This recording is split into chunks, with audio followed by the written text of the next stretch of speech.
Apocalipse, capítulo 2, preste atenção. Escreve ao anjo da igreja que está em Éfeso. Isto diz aquele que tem na sua destra as 7 estrelas e que anda no meio dos 7 castiçais de ouro. Eu conheço as tuas obras, o teu trabalho e a tua paciência, e não podes sofrer os maus, e puseste à prova os que dizem ser apóstolos e não são, e tu os achastes mentirosos. Sofreste e tens paciência, trabalhaste pelo meu nome e não te cansaste. Mas o verso 4 fala de uma revisão da igreja de Éfeso. Tenho contra ti que deixaste o primeiro amor.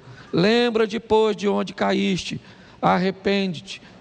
Se você observar, o texto fala que era o momento daquelas pessoas que faziam tantas coisas boas, observarem suas motivações, observarem o que estavam fazendo e por que estavam fazendo. Então é isso, é para esse ambiente que nós vamos buscar caminhar em 2024, no ano da revisão. Amém? Então abra a sua Bíblia, vamos aqui à nossa reflexão de hoje. Profeta Isaías, capítulo de número 5, verso 1.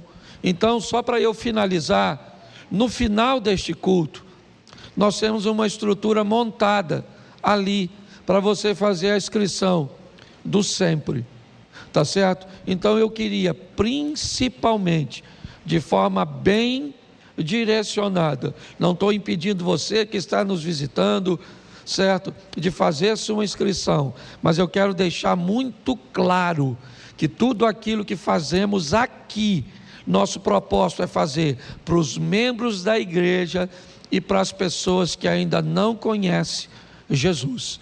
Amém? Cada uma igreja, cada uma agência do reino ofereça, né, aqueles que a sua comunidade de fé, algo segundo o seu modelo, e acho que isso é bastante sadio. Bom, vamos lá. Isaías, capítulo 1, ou capítulo 5, verso 1.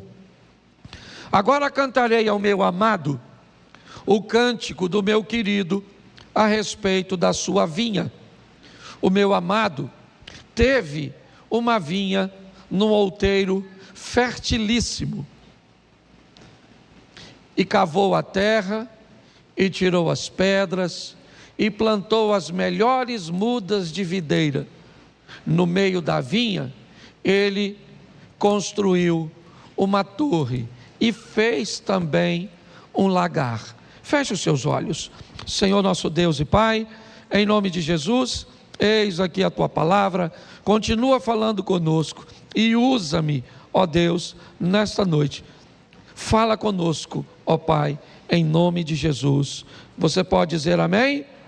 Vamos pegar essa parábola narrada pelo profeta Isaías, e eu quero pegar 6 pontos dos 2 textos que lemos, para que entendamos o que Deus está tentando nos dizer. Os 2 primeiros versículos que lemos fala de alguém que tem uma vinha, de alguém que tem uma propriedade, e nessa propriedade ele vai tomar algumas decisões, ou vai fazer algumas coisas por essa propriedade. A primeira coisa que eu queria ver com você é como essa propriedade foi adquirida, porque na verdade essa colocação é um paralelo, é como se o dono da vinha fosse Jesus, ele é o proprietário, mas como ele adquiriu essa vinha? Por que é que há tanto investimento nela? Primeiro uma compra, e nós vamos descobrir como ela aconteceu. Depois nós temos uma série de eventos de proteção. Ele cerca a propriedade, porque agora ela é dele. Então o seu primeiro passo é cercar, é mostrar para todos os que passarem por ali, que eles entendam que agora aquela propriedade tem dono, ela tem um proprietário, que a comprou. Após cercar, ele vai ter o cuidado de limpar. E nós vamos fazer então uma transição dessa parábola para a parábola do semeador, e vamos ver qual é o propósito de remover as pedras. Nós vamos ver que ele vai plantar, mas há uma preocupação nele em não plantar qualquer coisa. Seu investimento é alto, ele já comprou, ele já cercou, ele já limpou, e agora ele não vai plantar qualquer muda, qualquer semente. As sementes são excelentes, porque seu propósito de colheita é grande. Ele também sabe que se ele tem uma propriedade, inevitavelmente ele pode contar com invasores. Então, no meio dessa propriedade, ele cria um ambiente alto, uma torre, aqui chamada, um local cujo qual ele pode ter acesso de visibilidade a todas as extremidades. Ele não quer nenhum intruso. Para ele, o que está acontecendo dentro de sua propriedade é altamente valioso e restritamente pertinente a ele. Mas a última construção é um lagar, um ambiente cujo qual tudo aquilo que ele investiu vai se tornar em retorno. Porque eu preciso mostrar a você os 2 versículos, mas a partir do 3, eu também preciso mostrar a você a expectativa do dono. Ele não comprou porque nos achou bonitinho. Ele não cercou porque não tinha nenhum propósito. Ele limpou, comprou vides, ou escolheu as sementes. Ele se preocupou com a torre e com o lagar, mas ele tinha expectativas.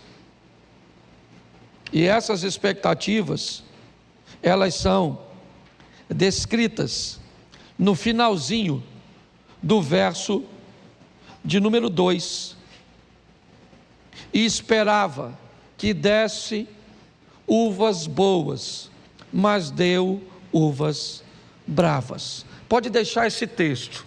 Ele compra, cerca, limpa, escolhe o que vai plantar, constrói uma torre e sai todo o investimento.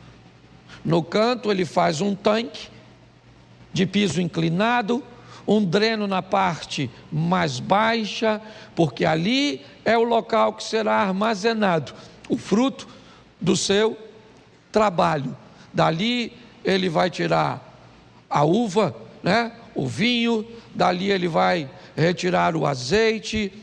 Porém, ele tinha uma expectativa, ele esperava que desse uvas boas, mas deu uvas bravas. Então, a partir do verso 3, jogando por terra aqueles que acham que Deus só quer apenas o coração, jogando por terra aqueles que defendem uma super graça, que diz que o homem pode fazer o que quer, ser do jeito que quer, que no final ele será aceito. O verso 3 dá a seguinte narrativa: e agora, ó moradores de Jerusalém e homens de Judá, eu peço que julguem entre mim e a minha vinha. Verso 4: que mais se podia fazer a minha vinha que eu não lhe tenha feito? E como, esperando eu que desse uvas boas, veio produzir uvas bravas? E agora lhes darei a conhecer o que pretendo fazer com a minha vinha. Vou tirar a cerca que está ao redor, para que a vinha sirva de pasto. Derrubarei o seu muro, para que ela seja pisoteada. Farei dela um lugar abandonado, e não será podada, nem cevada, mas crescerão nela espinheiros e ervas daninhas. Também darei ordem às nuvens, para que não derramem chuva sobre ela. Vamos lá, porque a vinha do Senhor dos Exércitos é a casa de Israel, e os homens de Judá são a planta preferida do Senhor, certo? Este esperava retidão, somente até aí. Preste atenção, porque é importante você e eu entendermos isso. Primeiro, que esse texto está falando de nós na atualidade. O povo escolhido, a Israel do Senhor hoje, somos nós. A todos quantos receberam a Jesus, Ele deu-lhes o direito de serem feitos filhos de Deus. Nós recebemos em Cristo o direito de sermos feitos filhos de Deus. Então, se entendemos esse processo, vamos descobrir que precisamos nos tornar produtivos, que precisamos valer um investimento. É assim que funciona.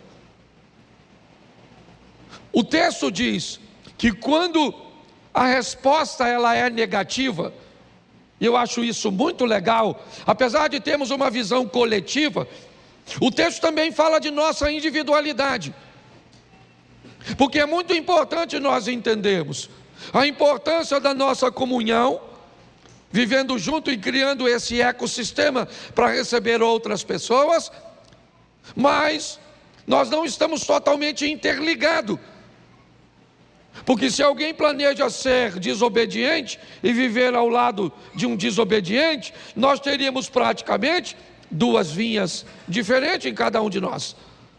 Nós não temos como responder pelo outro. Essa é a grande verdade. Mas vamos entender primeiro esse processo de compra.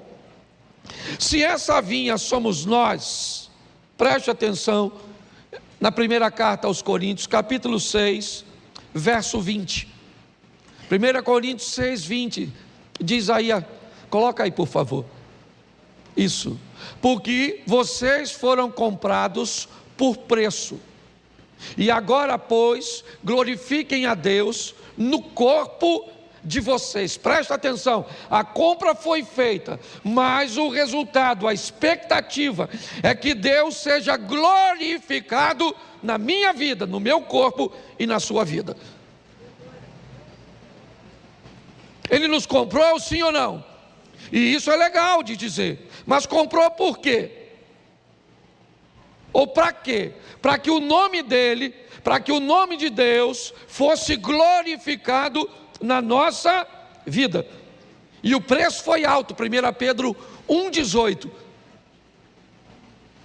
Sabendo que não fosse mediante a coisas perecíveis, como prata e ouro, que vocês foram resgatados da vida inútil que seus pais lhe legaram, mas pelo precioso sangue de Cristo, como de um cordeiro sem defeito e sem mácula. Então está aí, Ele nos comprou, é verdade, o preço de sangue.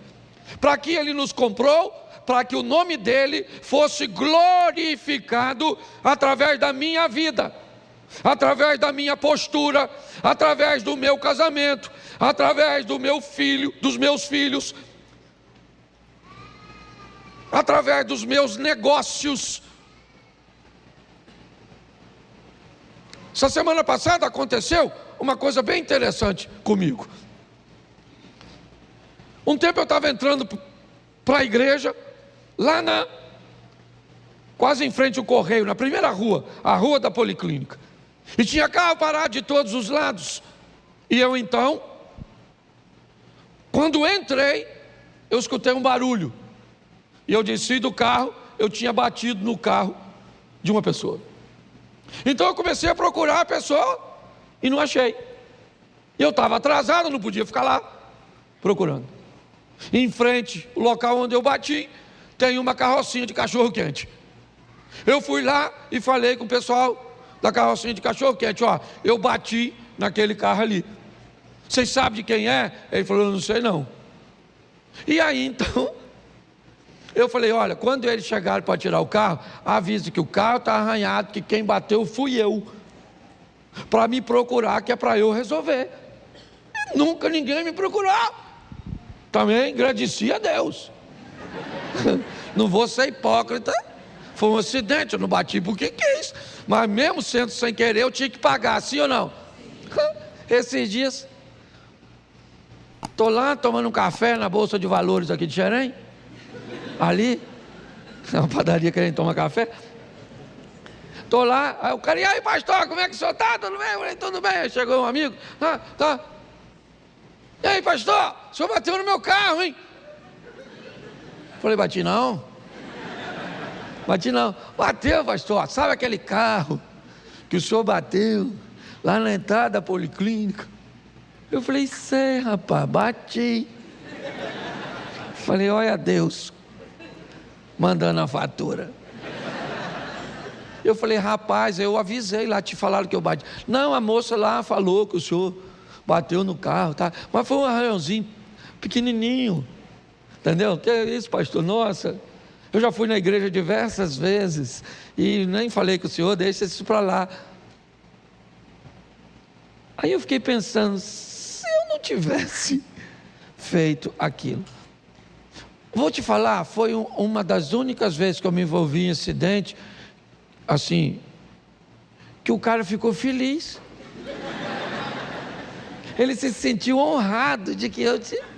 Olha que coisa legal. Deixa eu falar uma coisa para você. A sua postura, porque o Satanás manda até você fazer, mas não guarda segredo não. Eu lembro da história de um cara que arrumou um amante, escondidinho, e foi lá na Praça 11, no circo. Não esqueça disso. Está ele lá escondido. Deram um tiro lá do morro, lá de cima do rodoviária. Acertou quem? Justamente nele. Do lado da amante. Descobriram que ele estava com a amante. Então deixa eu falar uma coisa para você. O Senhor nos comprou para que o nome dele seja glorificado através da nossa vida. Então nós temos que prestar atenção em tudo aquilo que fazemos, sim ou não? Porque o investimento é alto. Então ele nos comprou sim por preço de sangue. Como disse o texto, não foi ouro, não foi prata, ninguém podia nos comprar. Mas após a compra, ele tem uma preocupação: mostrar para todo mundo que aquela propriedade agora tem dono. E o que é que estabelece num ambiente, ou quando o assunto é terras, que ela tem dono? Quando ela está cercada. Quando você compra um terreno, quando você compra uma propriedade, você tem um documento, e o documento, ele está com você na sua casa, no seu escritório. Ali você tem a prova de que aquilo é seu. Mas se você quer mostrar para todo mundo que aquela propriedade é sua, você vai lá e enfia uma cerca. Por menor ou mais insignificante, pode ser algumas estacas apenas, 1 ou 2, 3 fios de arame, umas réguas, um alicerce, um muro, mas todo mundo que passar por ali vai saber que aquele local tem dono. É isso aí. O primeiro passo, depois de comprar, é cercar. Eu poderia usar alguns exemplos para vocês, que não estabelece necessariamente uma propriedade de verdade, mas pode mostrar um aparente dono. Você quer ver? Vem uma pessoa andando na rua, com uma Bíblia na mão. Você pensa o quê? É propriedade do Senhor, sim ou não? Porque está usando na mão ela carrega algo, pode até não ser, certo? Mas aquele é um moirão, é algo que identifica aqueles que pertencem a Deus. Se às vezes está num lugar, chega num ambiente, tem alguém lá cantando, foi na cruz, onde um dia eu vi. O que você pensa? É crente. Pode até não ser, mas está utilizando, certo? Algo de pessoas que pertencem a Cristo. Cercar é muito importante. Eu separei 2 textos aqui, e para mim eles são bem interessantes. Salmo 127, verso 1. Se o Senhor não edificar a casa, em vão trabalham os que há. Se o Senhor não guardar a cidade, em vão vigia. Deixa eu te explicar uma coisa desse texto, que por muitas vezes foi mal compreendido. Preste atenção. O templo tinha sentinela, sim ou não? Sim ou não? Então por que o templo de Deus e as coisas de Deus tinha guarda, se Deus guardava? Você já parou para pensar nisso? Às vezes algumas pessoas me perguntam: pastor, eu confio em Deus, será que meu carro precisa de seguro? Eu confio em Deus, será que eu preciso de um plano de saúde? Pastor, eu vi fulano indo em determinados lugares e ele estava com segurança. Será que precisa de segurança? O texto é bem claro: se o Senhor não guardar, em vão vigia. Então o texto diz que existe um sentinela, sim ou não? Existe um sistema de segurança, existe uma prevenção, e ela vai proteger de tudo aquilo que conseguir proteger. E se ela não conseguir proteger, quem é que entra em cena? O Senhor. Nós precisamos entender essa expressão, guardar a cidade. Entendemos que a Bíblia nos diz que o Senhor dá ordem aos seus anjos, para que eles possam se acampar ao redor daqueles que o temem e o livram. Salmo 34, 7. Então eu preciso entender que quando eu tenho sobre mim essa cerca que ele estabelece, seja a cerca da palavra, seja do louvor, da postura, da moral, da ética, tudo isso que eu convivo, quando alguém olha para você, mesmo que você não fale nada, ele começa a identificar que você tem um dono, porque nesse mundo só existem 2 donos, um dono verdadeiro e um suposto dono, e você vai se parecer com um deles. Com o que, pastor? Com a cerca, com aquilo que te cerca, com aquilo que te envolve. E é importante que as pessoas vão olhar e dizer: você foi comprado por preço de sangue, e olha o estilo de vida que essa pessoa vive. O próximo passo, o terceiro, é limpar. É lógico, ele vai limpar. Ele já comprou, ele já cercou, agora é propriedade dele. Ele limpa dentro ou fora? Ele limpa dentro. A propriedade é a dele. Então ele vai entrar e vai limpar das pedras. Mateus capítulo 13, coloca para mim, por favor, verso 20 e 21. Mateus 13, 20. O que foi semeado em solo rochoso, com pedras, esse é o que ouve a palavra e logo recebe com alegria, mas ele não tem raiz em si mesmo, sendo de pouca duração. Quando chega a angústia ou a perseguição por causa da palavra, ele logo se desvia ou se escandaliza. Preste atenção. O texto diz que ele cerca e a primeira coisa que ele faz é remover as pedras. Ele vai usar o solo. Então ele retira as pedras. Por quê? Porque ele vai semear. E as pedras são inimigas poderosíssimas para as raízes. O que faz uma planta se estabelecer são suas raízes.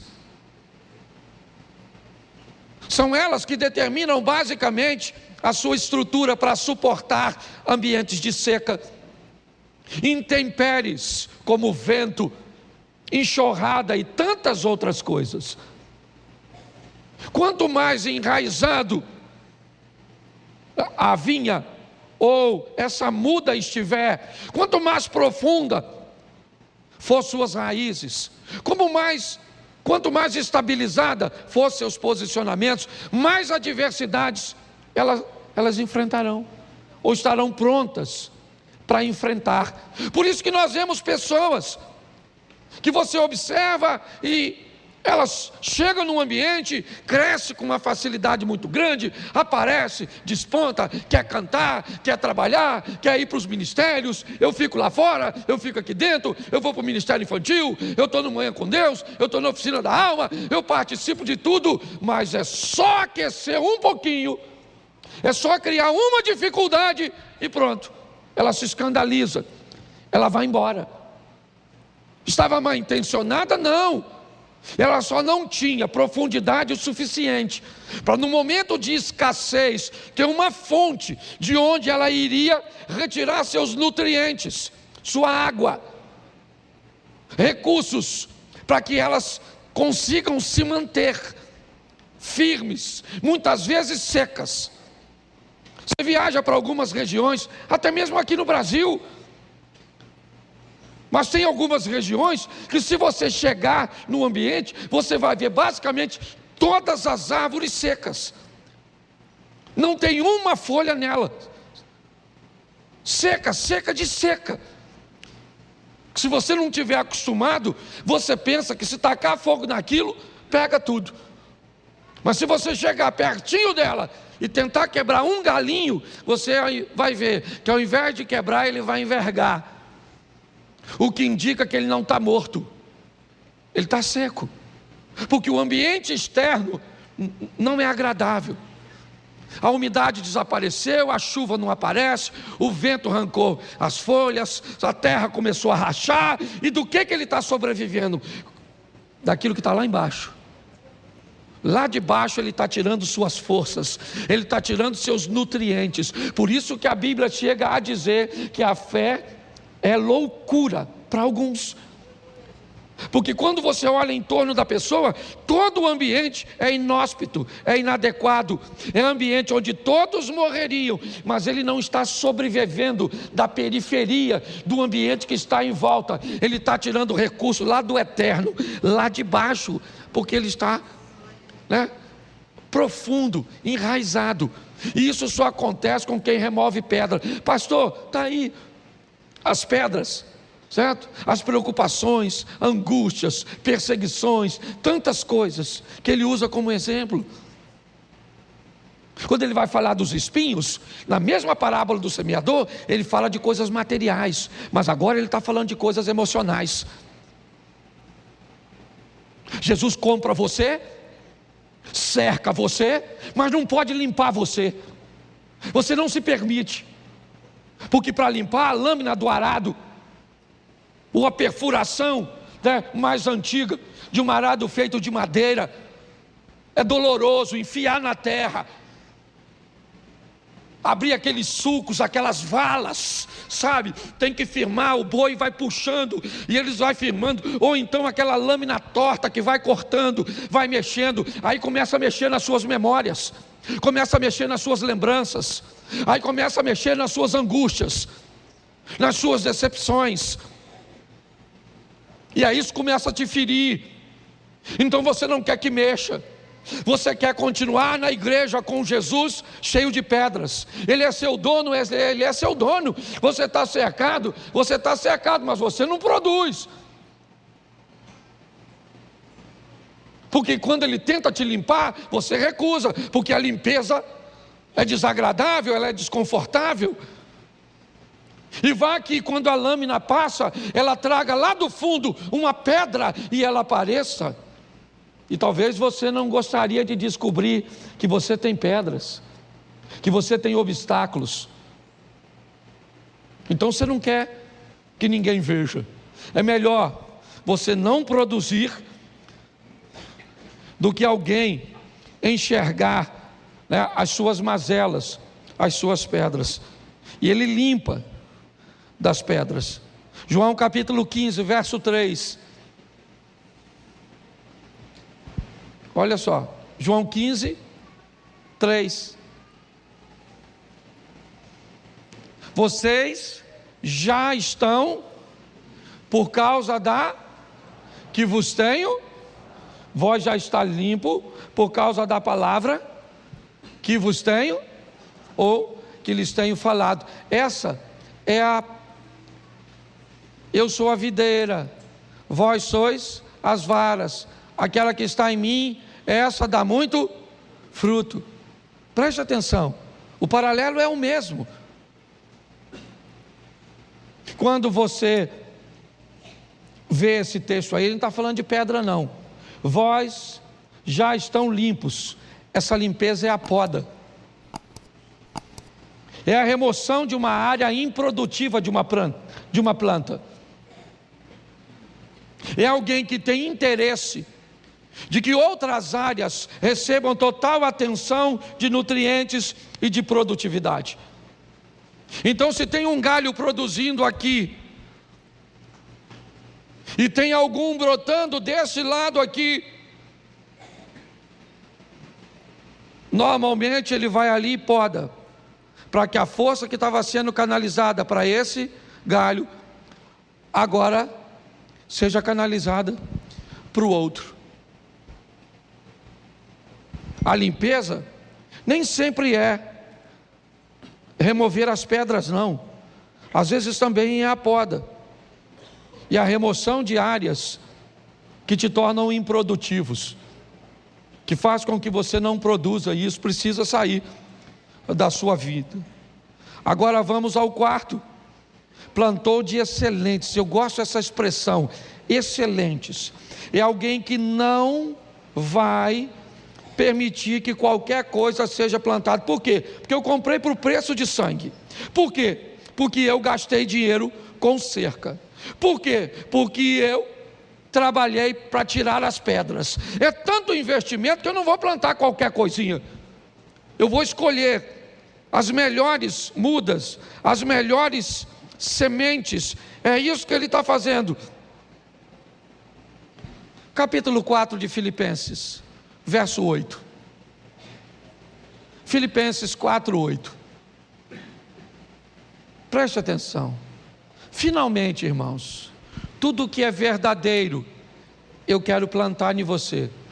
Tudo que é respeitável, é o que eu quero plantar em você.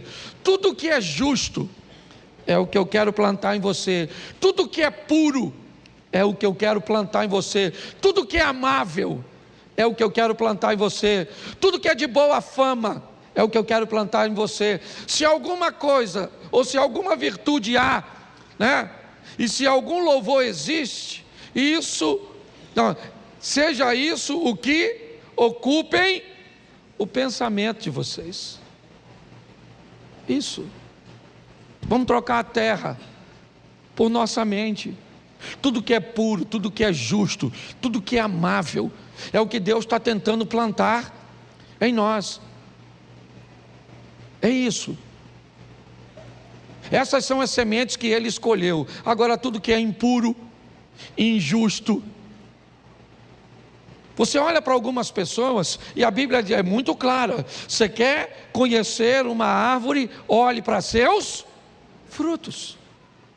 Pare de se preocupar com uma pessoa chega, se chega de carro, se chega a pé, se chega bem vestida, ou mal vestida, se é bonita. Se você quer avaliar a pessoa de verdade, observe o que ela produz. É a produtividade que determina, né, a qualidade. Então ele está dizendo, o que é puro, o que é verdadeiro, o que é honesto, o que é justo, é o que eu estou tentando semear dentro de você. Se você não produz, sabe o que é? É que o que estão plantando, ou o que você está permitindo, ou se permitindo plantar, é uma coisa diferente. Então por que é injusto? Por que é impuro? Por que é pornográfico? Por que é desonesto? Por que é escandaloso? Por que não é amável? Por que a fama sempre é ruim? Por que não tem virtude nenhuma?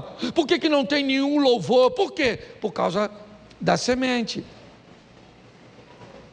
Mas pastor, está tudo certo. Vamos lá. Vamos para a Bíblia. Vamos lá. O homem planta E à noite vem o inimigo e semeia o joio. Lembra a parábolazinha? Sim ou não? O proprietário não plantou o trigo, mas de noite veio o inimigo e plantou o joio. Preste atenção. Hoje Deus está tentando plantar o amável, o justo, o honesto, o verdadeiro, o puro, tudo em cada um de nós. Mas o inimigo também está querendo jogar sua sementinha. Mas quando é que nós vamos descobrir isso? No final da parábola. É no final da parábola que nós vamos ver. Mas a proposta de Deus é: eu comprei, eu cerquei, eu limpei e eu plantei de excelentes vides. Mateus 26, 41. Vigiem e orem, para que não caiam em tentação. O espírito na verdade está, mas a carne é. Eu gosto dessa expressão vigilância, porque é isso que ele estabelece na torre. Um ambiente de vigilância. E pensa num domo da rocha extraordinário. É o sistema de vigilância de Deus. O que ele protege? Ele protege a videira. A videira foi limpa, ou o terreno foi limpo, por causa da palavra. Então vamos lá, deixa eu te explicar uma coisa. O vigia sempre vai mostrar. Sempre. Se você não vai conseguir enxergar o alerta dele, preste atenção, no meio da vinha, no coração da vinha. Eu estou aqui no meio da igreja, estou no lugar alto, eu tenho visão de todas as extremidades. Qualquer ambiente que o inimigo tentar atacar, eu tenho condições de visualizar. Porém, uma coisa você precisa saber: todas as vezes que tem uma torre, e que essa torre é de vigilância e é de segurança, o indivíduo que vai prestar serviço ali tem que ter o quê? Coragem. Porque um vigia frouxo, um borra-botas, um Zé Ruela, o vigia tem que ter coragem. A torre foi estabelecida e Deus diz para você assim: olha lá, ó, tentando entrar na sua casa. Está tentando entrar. Olha lá, tentando entrar no seu casamento. Olha lá, tentando entrar nos seus negócios. Olha aí, ó. Você está parando de orar. Isso é um alerta que o inimigo está entrando. Se a palavra de Deus não está entrando, alguém vai entrar.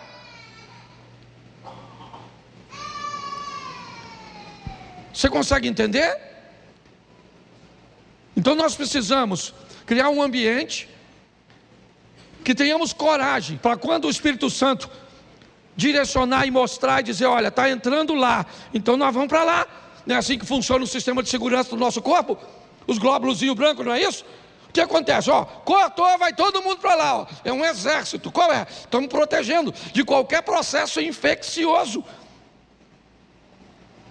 É assim que tem que ser. Por quê? Porque o que está lá dentro é muito valioso. Alguém pagou com sangue, alguém cercou, limpou, plantou de excelentes vides, e agora está lá o sistema de segurança. Já é a segunda vez. Primeiro ele cerca segurança, agora ele estabelece um ambiente, um observatório. É isso que era a torre, para que o inimigo não entre.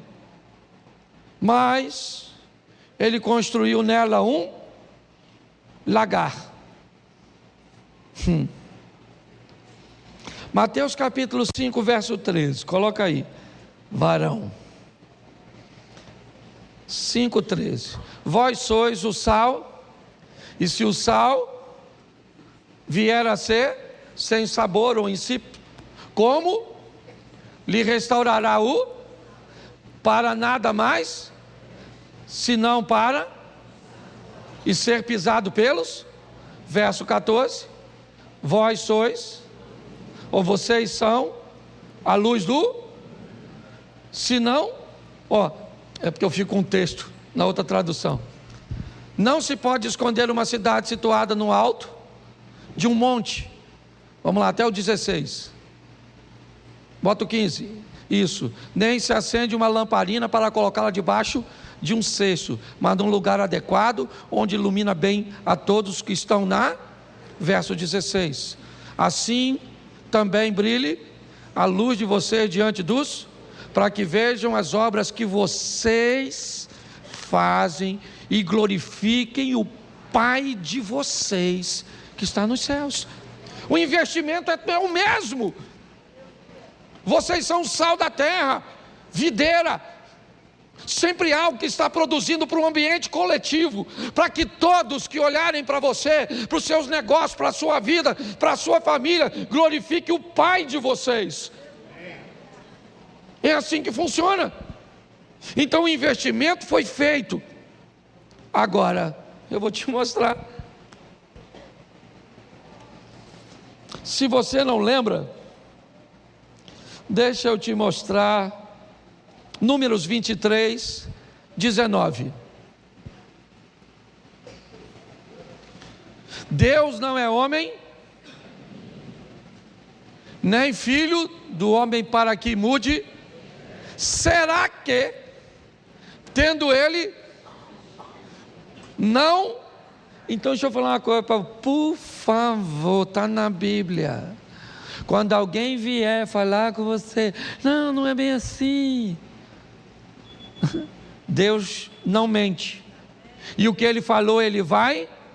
Então bota no Apocalipse para a gente causar terror na turma. Vamos para o Apocalipse 22, 15. 22 de Apocalipse. É que o irmão botou o restante do texto lá. É bom que o povo lê. Fora ficarão os cães, os impuros. Mas quem mais? Idólatras e todo aquele que ama e pratica a... Presta, essa turma aqui é a mesma da vinha. Que farei, né? Que mais poderia fazer entre eu e a minha vinha que não tenho feito? Então agora o que eu vou fazer? Eu vou arrancar a cerca, vou botar os outros para pisar. E vou tacar fogo e vai se lascar. Quem é que está lá dentro? Eu e você. Então deixa eu falar uma coisa para você. As pessoas estão perguntando, todo mundo aí. Pastor, Jesus está voltando. Pastor, o que eu faço? Oh meu Deus, estou com medo danado de ir para o inferno. Já foi. Se você está com medo de ir para o inferno, significa que você está lá. Você não tem que ter medo de ir para o inferno. O inferno não é para você, é para o Satanás. A Bíblia diz, o inferno foi feito por Satanás e por seus, só que eles estão se sentindo solitários, que é companhia. Então o que ele fez? Arrumou uma vaga para você, esperando você lá no inferno. Você quer ir? Mas tem gente que não quer, mas vai. Então o que nós temos que fazer? Pastor, quando é que eu sei que eu vou para o céu? É fácil. Sabe quando você vai para o céu? Quando o nome de Deus é glorificado através da sua vida, porque isso é produtividade. Quando as pessoas te reconhecerem, não é quando você se reconhece. Que eu acho muito legal quando gente fala assim, não, porque eu agora, sabe? Porque eu faço, porque eu tenho. A Bíblia é bem clara, se uma pessoa julgar a si mesma, ela jamais será. O importante não é o que você pensa de si. Pastor, é o que os outros pensam?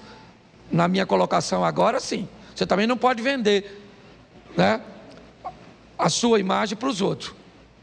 Mas é importante que as pessoas olhem para você e dizem assim, olha, que raiva que me dá. Olha como é que anda, todo bem vestidinho, tudo empinadinho, alegrinha, todo dia, olha. Pensa que vai para o céu, Quando alguém tem raiva de tu, porque você glorifica a Deus, continue glorificando. A Bíblia diz que ser perseguido dessa forma é bom, sim ou não? Mas quando alguém diz, para eu ser crente igual aquela fofoqueira miserável lá, aquela praga, língua de trapo, aquele vagabundo sem vergonha, mulherengo, não paga ninguém, Quando alguém falar assim é porque você tem outro pai, o padrasto. Ele está administrando sua vida. Então o nome de Deus tem que ser glorificado, porque o investimento foi muito alto. Isso também não precisa ser não. Você só precisa entender que você é a turma que vai se lascar. Ficarão de fora. Você vai até passar lá. Todo joelho se dobrará, toda língua confessará. Você vai passar lá, no diante do trono branco, todos nós. Eu imagino aquela filazinha, Jesus sentado, do lado de Deus, Espírito Santo lá, e você passando assim, ó. Olha lá, Jesus. E Jesus vai fazer assim, ó.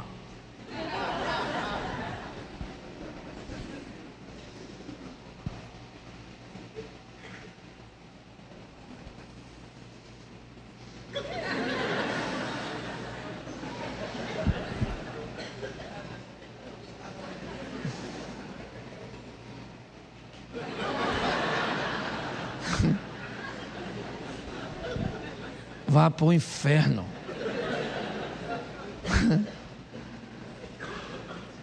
Ô, gente, eu fico pensando, que eu penso, dá licença, estou terminando já. Se eu for para o inferno, eu estou lascado. Porque eu ajudei muita gente a não ir. Eu vou chegar lá, eu sou de direita.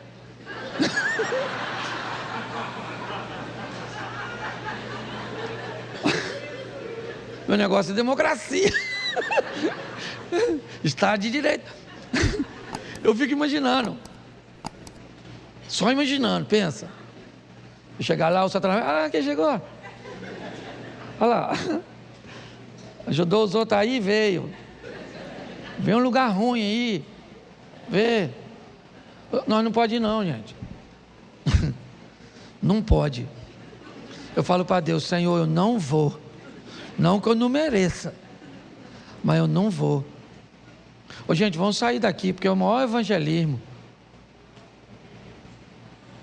é você viver uma vida onde o seu pai seja glorificado. Aliás, essa é uma cultura judaica. Todas as vezes que falava de alguém, nunca falava de alguém, falava do pai de alguém. É ou não é? Fulano, filho de fulano. Bartimeu, né? Essa expressãozinha referia-se apenas em filho. Ele era o filho. O nome do Senhor precisa ser glorificado através da nossa vida. Daqui um dia o pastor Luciano subirá, vai vir aqui falar conosco. E nós vamos jogar por terra a visão de que não dá para ser perfeito. Por muitas vezes eu falei essa besteira de púlpito.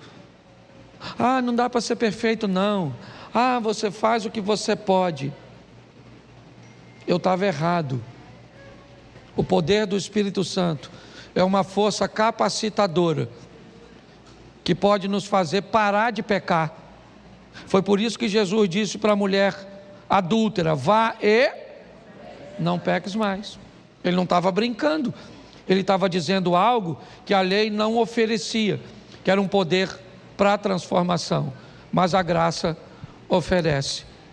Saia daqui para valer o investimento que foi feito em você.